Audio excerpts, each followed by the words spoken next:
Okay, तो पहले हम एक छोटा सा पॉइंट अभी देखने वाले हैं, extensive property and intensive property. ये एक छोटा सा पॉइंट है कि क्या होता है extensive property and intensive property. It is very simple. Extensive property, the property which depends on the property which depends on quantity or the size of matter, size of matter, it is called extensive property. जो property matter के quantity या size पर depend होती है उसको बोलते हैं extensive property. Extensive property का एग्जांपल है, आप देखते हैं मास, वॉल्यूम, है ना। वॉल्यूम आप देखेंगे बढ़ेगा तो उसका मास भी बढ़ेगा ना, डेफिनेटली। वॉल्यूम्स अलग अलग होते हैं ना, तो प्रॉपर्टी चेंज हो रही ना। किसी ने कहा कि एक सिलेंडर के अंदर 1 लीटर गैस है, बाद में कहा कि सिलेंडर में 2 लीटर गैस है, तो वॉल्यूम चेंज हो गया ना। तो वॉल्यूम जो चेंज हो रहा है तो ये क्वांटिटी पे डिपेंड है। पहले नंबर ऑफ मॉलिक्यूल्स कम थे तो गैस का वॉल्यूम कम था, नंबर ऑफ मॉलिक्यूल्स बढ़ गए तो गैस का वॉल्यूम बढ़ गया। तो ये जो वॉल्यूम है, मास है, नंबर ऑफ मोल्स है, all these are the extensive property. जैसे मैटर का क्वांटिटी बढ़ेगा ये प्रॉपर्टी चेंज होते जाएंगी। हम बोलेंगे 1 लीटर से 2 लीटर हो गया, 2 लीटर से 3 लीटर हो गया, समझा आपको। So it is called extensive property, the property which depends on quantity of the size or quantity or the size of the matter. It is called extensive property. Intensive property, the property इसके opposite रहेगा ना, the property which does not depend on quantity और the size of matter.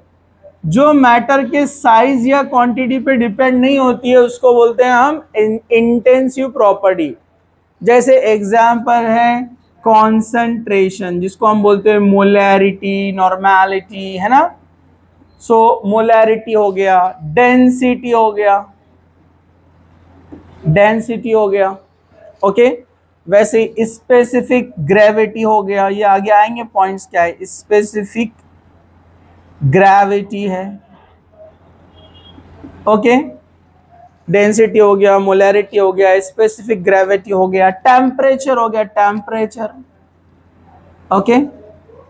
तो these are the intensive property. ये matter की quantity पे depend नहीं रहते। जैसे फॉर एग्जांपल मैंने अगर एक सोल्यूशन तैयार किया है, इस बीकर के अंदर 1 मोलार सोल्यूशन, 1 मोलार सोल्यूशन मैंने बनाया। जैसे मैंने बनाया 1 molar solution of sodium chloride. इसका मतलब क्या है, मोलैरिटी कैसे निकाली जाती है, सोल्यूशन कॉलिगेटिव में वैसे हम डिटेल में पढ़ेंगे। Number of moles upon volume, कितने मोल्स लिया कितने लीटर में। अगर आपने सोडियम क्लोराइड का 1 मोल लिया है, कितना लिया है, 1 मोल क्या होता है उसका मॉलिक्यूलर वेट ग्राम में, पता है ना आपको। सोडियम 23 होता है, क्लोरीन 35.5, कितना बनता है 8, और ये 5, 58.5। मतलब 58.5 ग्राम आपने लिए तो कितना हो जाता हो 1 मोल, कितना होता है। तो ये 1 मोल अगर आपने लिया यानी 58.5 ग्राम सोडियम क्लोराइड, फिर नीचे लिया आपने 1 लीटर वाटर, तो क्या बनता है सोल्यूशन 1 मोलार, 1/1। तो ये बन गया 1 मोलार सोल्यूशन। अब ये 1 मोलार सोल्यूशन में से आप थोड़ा सा पीपेट की हेल्प से बाहर निकालेंगे, थोड़ा सा निकाल के डालेंगे कोनिकल फ्लास्क में। इसमें ये 1 लीटर था पूरा, आपने 10 ml निकाल के इसमें डाल दिया, तो इसका भी कॉन्सेंट्रेशन क्या कहलाएगा 1 molar. It is the 1 molar 10 ml solution, 1 molar 1 litre में से निकाला, तो इसका भी कॉन्सेंट्रेशन क्या है, सेम। इसका एक सादा सा एग्जांपल देता हूं मैं आपको इंटेंसिव प्रॉपर्टी का। आपने एक बड़ी बकेट लिया, उस बकेट में आपने नील के, इंडिगो नील आता ना, उसके 2 कतरे डाल दिए, पानी क्या हो जाएगा, हल्का नीला, बराबर है ना। तो ये कॉन्सेंट्रेशन बता रहा है कि इसमें कितना है, ज्यादा नीला आया मतलब कॉन्सेंट्रेशन ज्यादा। लेकिन अभी कंसिडर कीजिए कि एक बकेट में आपने 2 ड्रॉप डाल दिया नील के, इंडिगो के, तो हल्का नीला हो जाएगा पूरा। शेक करने के बाद उसमें से आप एक छोटे से कांच के ग्लास में उसमें से वो पानी को निकालिए, तो वो भी क्या दिखेगा, हल्का नीला। तो ये क्या हो गई, इंटेंसिव प्रॉपर्टी। चाहे छोटी क्वांटिटी लो या बड़ी क्वांटिटी लो, दोनों सेम। समझा आपको, कैसा हो जाएगा, ग्लास में निकालने के बाद एकदम गाढ़ा नीला हो जा रहा, आप छोड़ के भाग जाएंगे गिलास, अम्मी क्या हो गया, अरे समझा क्या। तो ये इंटेंसिव प्रॉपर्टी है जो क्वांटिटी पे डिपेंड नहीं रहती। वैसे टेम्परेचर, आपने चाय गर्म किया एक भगोने में, गर्मा गर्म चाय, धूपों में तो नहीं पीते आप लोग, लेकिन इफ्तार में तो लगती सबको, अरे बराबर है कि नहीं है। गर्मा गर्म चाय आपने लिया, हॉट 100 डिग्री सेंटीग्रेड टेम्परेचर है उसका, उसमें से 1 कप चाय बाहर निकाला आपने, उसका भी टेम्परेचर उतना ही रहेगा ना। तो ये क्या हो गई, इंटेंसिव प्रॉपर्टी, क्वांटिटी पे डिपेंड नहीं है, it is called intensive property.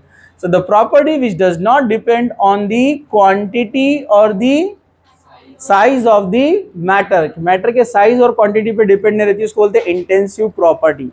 Sometime the products of extensive property becomes intensive property. कभी क्या होता है, 2 एक्सटेंसिव प्रॉपर्टी का प्रोडक्ट इंटेंसिव प्रॉपर्टी बन जाता है। उसका एग्जांपल है density. What is density, density is the mass upon volume. So mass is extensive property, volume extensive property, लेकिन दोनों का प्रोडक्ट क्या है, density intensive property. Density intensive है ना, डेंसिटी इंटेंसिव रहता है। जैसे पानी का डेंसिटी 1 है, आप एक ग्लास में निकालो, एक बकेट में निकालो, डेंसिटी 1 ही रहने वाला है, उसका मास अपॉन वॉल्यूम का रेशियो होता है। तो एक्चुअली इंटेंसिटी अगर 2 एक्सटेंसिव प्रॉपर्टी का प्रोडक्ट है, तो इसका मतलब ये कि 2 एक्सटेंसिव प्रॉपर्टी का रेशियो बता रहा है वो, और वो रेशियो तो आप छोटी क्वांटिटी में भी लो तो उतना ही बताएगा, और बड़ी क्वांटिटी में भी लेंगे तो उतना ही बताएगा। सो प्रोडक्ट मतलब डिवीजन ले रहे हैं यहां पर हम, of 2 extensive property gives intensive property. समझा, इसको आप अच्छे से जल्दी जल्दी लिखिए और आप इसको यहां पर स्टॉप कर दीजिए।